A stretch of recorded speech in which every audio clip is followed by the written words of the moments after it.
Hi everyone, welcome to the Fire Mountain Gems and Beads Jewelry Making Studio. My name is Rose. I want to show you a really quick and easy technique that you're going to love. It's called a quilter's knot.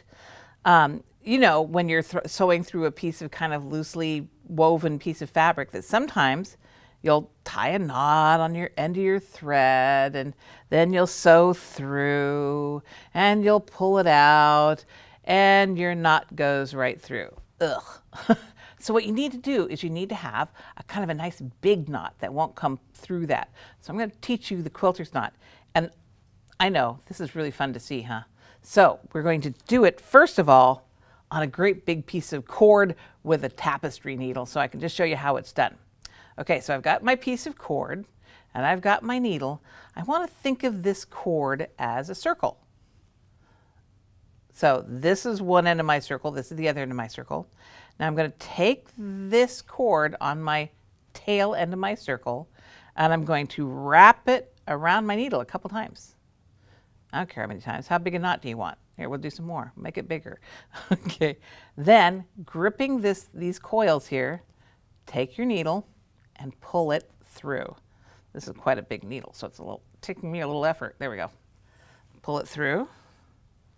And there is your nice big quilter's knot that you can then go through your loosely woven fabric and it won't pull through. Great way to start a button, great way to start embroidery.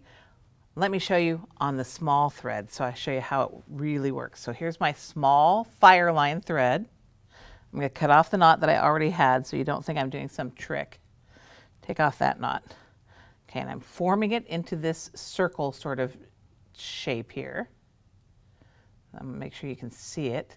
I'm going to grip the thread here, leave myself a bit of a tail, and I'm going to wrap it around my needle as many times as I want.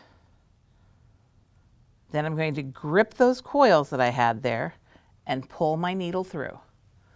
I'm gripping the coils, so I pulled it through, and look at that nice big knot. I could make it smaller if I wanted to, if I don't want it to show on the other side of my fabric. But here we go. Let's see if it works. Now, I can put that through my loosely woven fabric, and it doesn't come out. A quilter's knot. Very excellent technique for you. Hope you enjoyed it. Thanks for joining me at the Fire Mountain Gems and Beads Jewelry Making Studio. My name is Rose, and happy beading.